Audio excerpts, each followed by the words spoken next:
I helped my cousin Gavin run his companion beast manor. This season, we cleared 3 million mana crystals in pure profit, but when it came time to pay me, he handed me a pitiful pouch.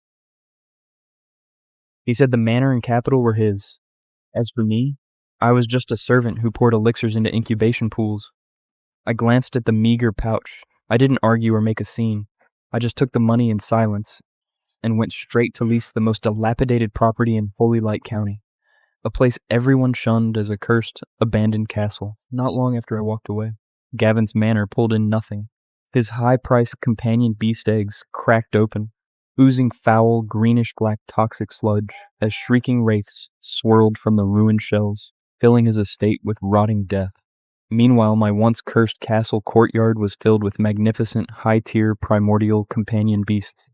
Their coats gleamed like spun silk, every single one pulsing with flawless magic. The second Gavin saw it, he turned deathly pale. I stepped back. Stop right there, Gavin. Your dirty boots don't belong in my sacred waters. It all started one afternoon. Silas, here's your cut. I grabbed the little unicorn, who was already scrambling to chew the mana crystals inside his treats. One glance, and I knew there were barely 5,000 crystals. I said nothing, but I was doing the math. For 3 years, I lived beside those magic-radiated incubation pools. It was a once-in-a-century element-tide year. Grand mages fought duels and offered fortunes to bid on our young companion beasts. The net profit was nearly 3 million mana crystals, and he gave me 5 grand. Listen, Silas. Profits were unbelievable. Nearly 3 million. Take that 5,000, go buy a decent velvet mage robe. For Murphy's sake, that ragged outfit should have been burned years ago. Let's be honest. Pouring elixirs and throwing feed isn't a rare skill. You could tie a brainless goblin to the fence, and it could do that job. You're still young. Take the money, go to the capital's magic academy, and find a respectable desk job. Stop wasting your life in a smelly stable. But hearing all that, I felt absolutely nothing. 3 years earlier, when Gavin took over the manor, he nearly ran it into the ground because he didn't understand mana tonic or elemental balance. I was the one who turned things around. I brought in an ancient rune mastery I had developed on my own, which allowed us to precisely sense dying mutated eggs and bring the hatchling's mortality rate to 0. Back then, we agreed I'd provide the secret arts and split profits 70-30.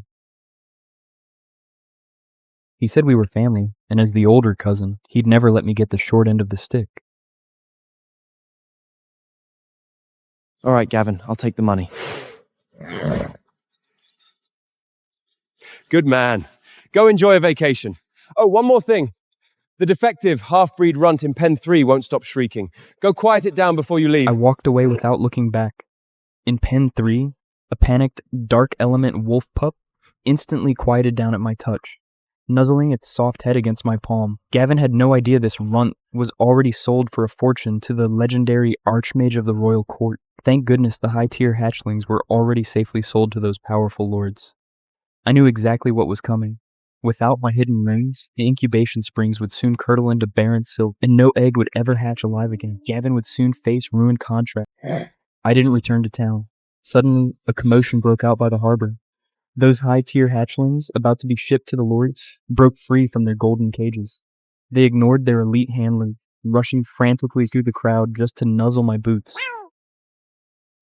Whimpering in tearful goodbye, the royal guards and grand mages stood stunned. To them, these were ferocious legendary beasts. To me, they were 3 years of my life. Right then, I saw Gavin. He had taken over the Grand Plaza, hosting a lavish banquet for the entire town. He was loudly bragging, loudly flaunting his new Earthdrake carriage to a crowd of flattering relatives.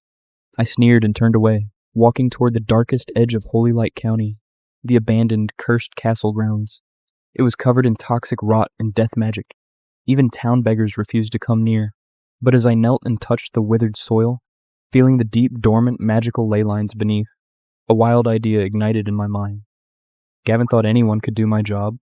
Fine, I'd show him what a true, godly beastmaster could do. I marched straight into the land registry office. Good morning, Lord Barnes. I hope you are well today. Good heavens, Simus. Shouldn't you be feasting at Gavin's grand banquet right now? What are you doing here? I'd like to rent the abandoned, cursed castle grounds. Good grief. That ruin is a death trap. The soil is poisoned, and ghosts literally wail there at night. Why on earth do you want that? Even the town drunks won't sleep near its gates. Lord Barnes, what's the annual rent?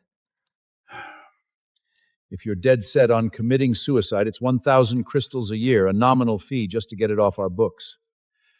But don't expect the town guard to clean up your mess if a specter eats you. I did the math. My 5,000 crystals could rent it for 5 years, leaving enough for basic elemental purification runes and magic detecting crystals. Let's sign right now. Silas, don't be foolish.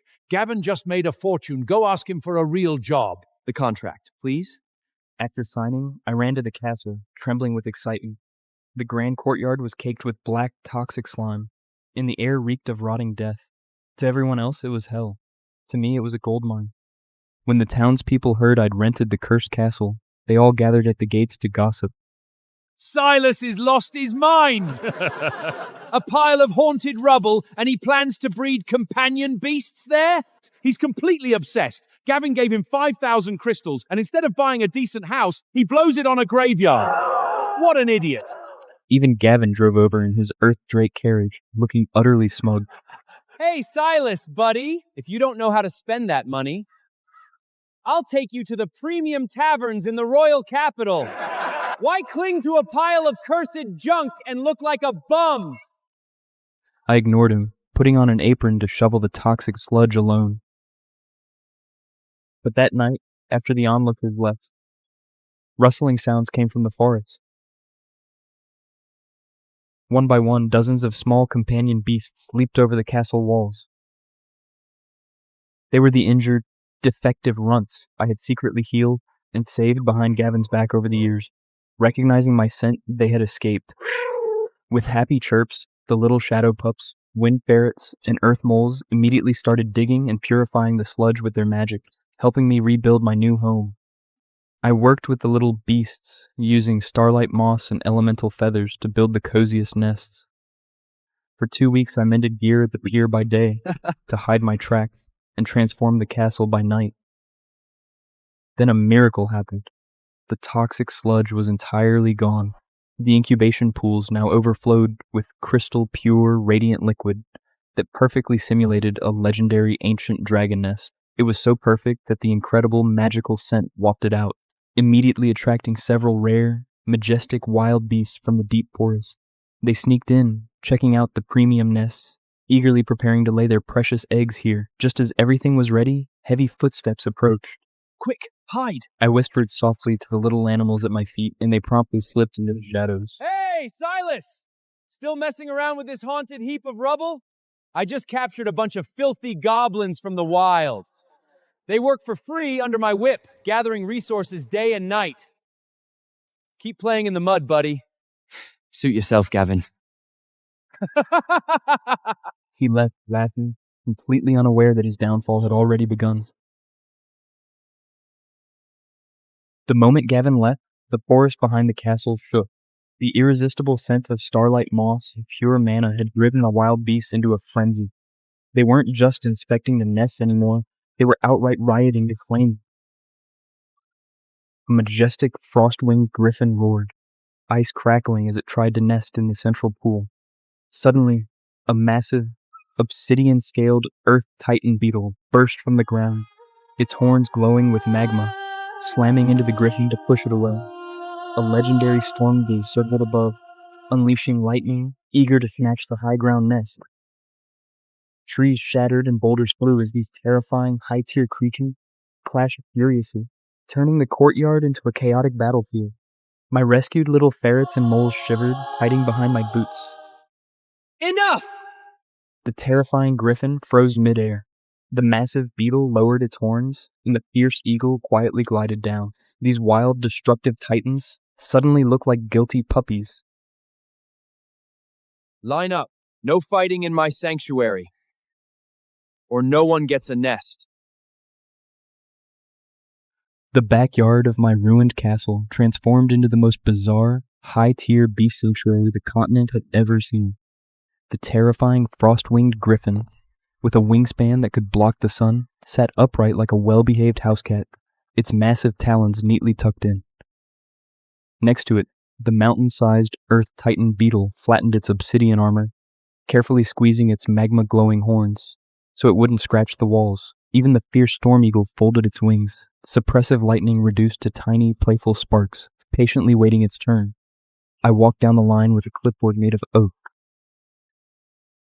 No roaring, no unauthorized magic, and keep your tails inside your designated circles. Understand? The giant monsters nodded in unison, their heavy movements causing the ground to vibrate. I tossed a glowing starberry to the griffin. Good boy. For being quiet, you get the premium starlight moss nest. The griffin let out a soft, purring chirp, looking ecstatic. The other colossal titans watched enviously, sitting even straighter, completely tamed. They were ready to lay their legendary eggs under my absolute command. While my sanctuary thrived in secret, Gavin struck gold. Princess Evelyn was turning 18 and urgently needed a legendary companion beast for her royal coming-of-age ceremony. Gavin successfully secured the contract, promising her the finest beast in the realm. He spent a fortune buying a high-tier royal egg from the black market, betting everything on this single gamble. Of course, he couldn't resist bragging. The very next day, his Earth Drake carriage rattled up to my ruined gates. Gavin shouted, stepping out in a velvet cloak. Hey, Silas! Entirely unaware of the titanic wild beast hidden just behind my illusory wards, he pointed back at a golden glowing case. See that? That's a grade A wyvern egg. I'm supplying the princess of the empire herself. The royal family demands perfection. When I present this hatchling to her highness, I'll be knighted. And you? You'll still be shoveling dirt in this cemetery. Enjoy your dirt, peasant. I stood there, calmly holding my clipboard. Right behind the illusion, the legendary storm eagle was cooing like a giant pigeon. It was trying to barter its own priceless egg just to get me to give it a premium feather grooming session. Congratulations, Gavin.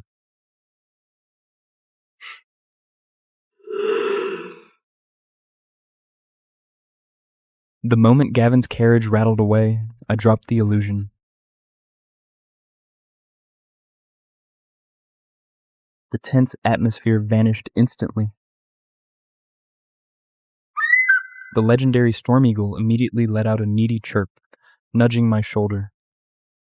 I laughed, pulling out a specialized silver comb to finally give it that promised premium feather grooming. As I brushed away its loose, lightning-infused feathers, the gigantic apex predator closed its eyes, purring like a spoiled kitten. Meanwhile, the other giant beasts sat patiently, waiting for their turns.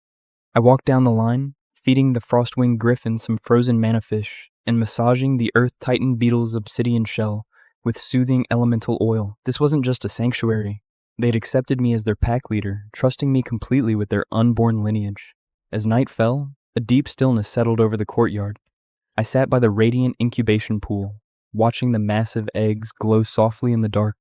Suddenly, a sharp crack echoed through the silence. The crystal pure water began to bubble furiously, radiating blinding multicolored light. 1, 2, 3. Dozens of spiderweb fractures dropped through the priceless shells. The grand hatching was beginning.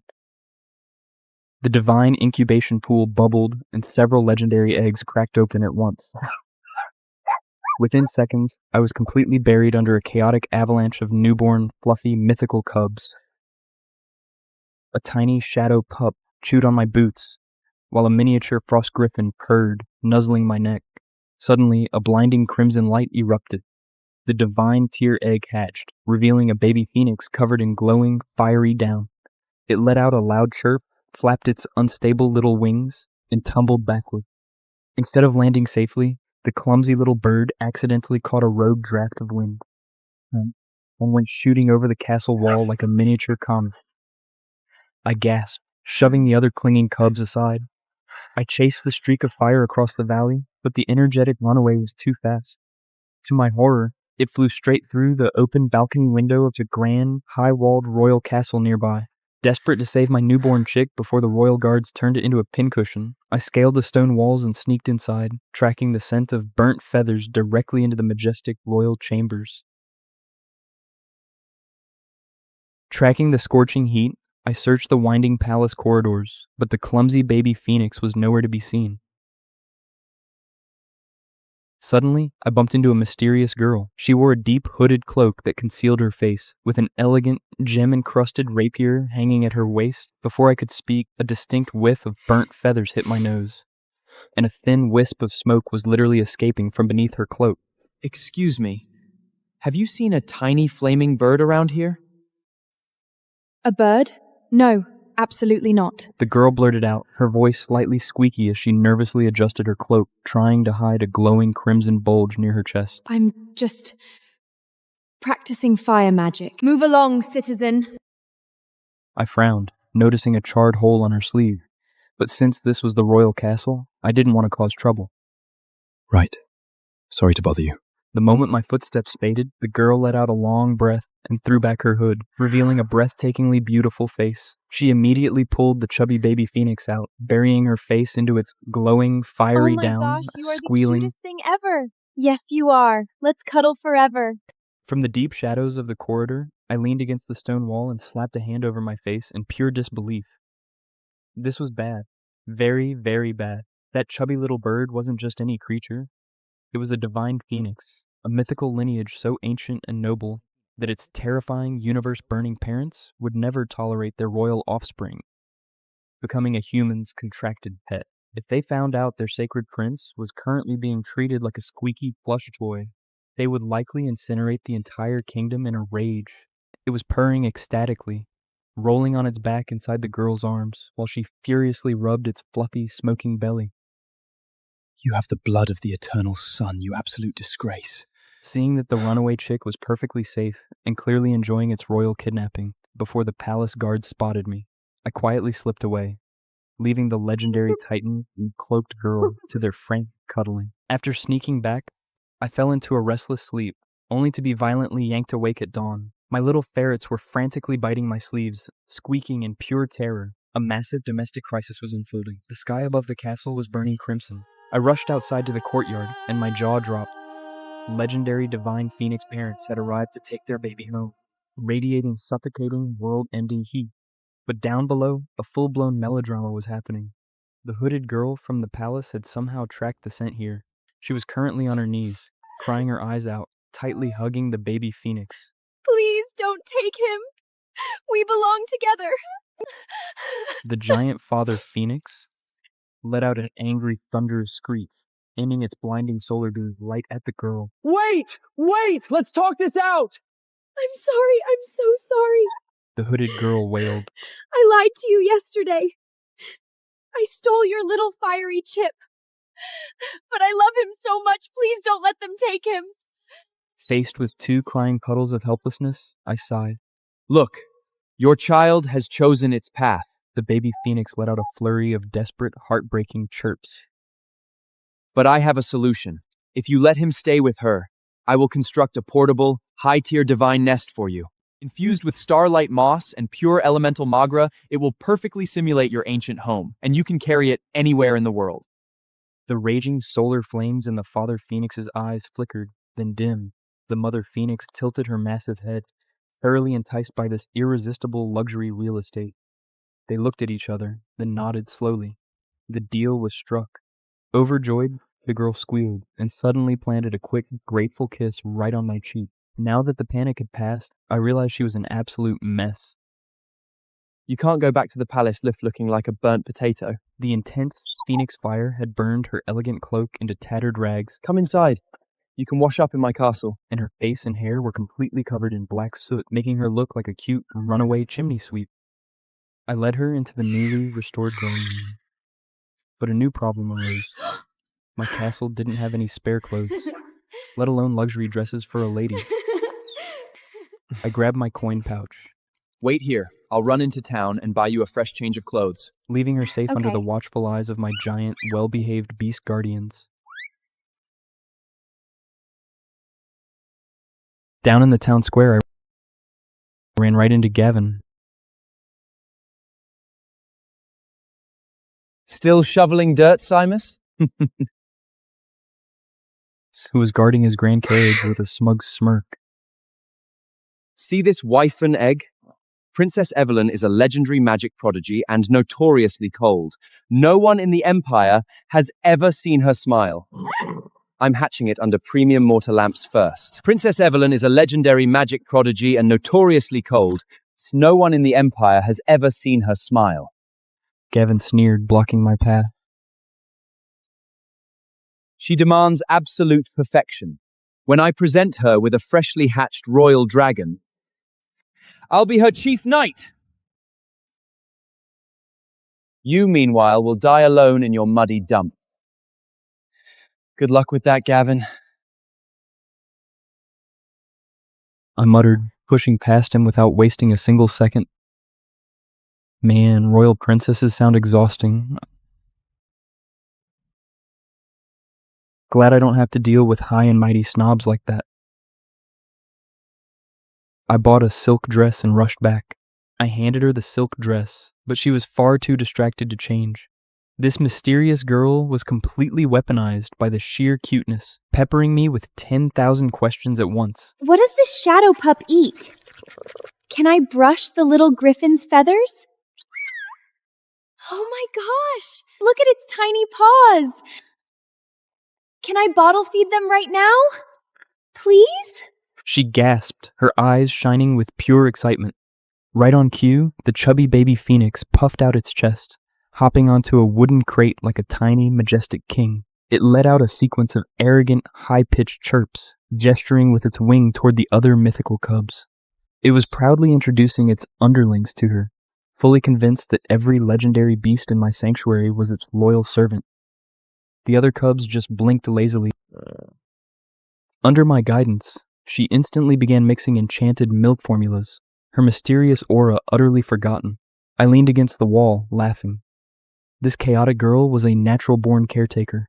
I eventually convinced her to change into the silk dress, mostly because a newborn unicorn cub had already started eating her meticulously crafted leaf skirt. She whispered, leaning close to hold its paws while I tilted the bottle.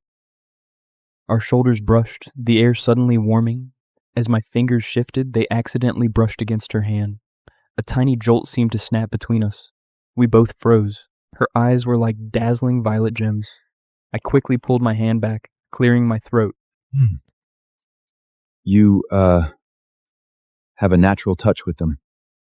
It's just because the griffin likes me.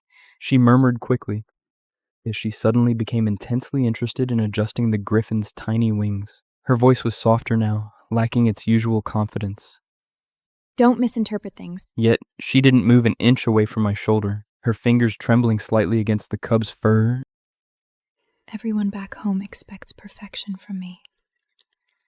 I have to be distant, flawless, and strong. Because of that, nobody actually talks to me. I don't have a single real friend.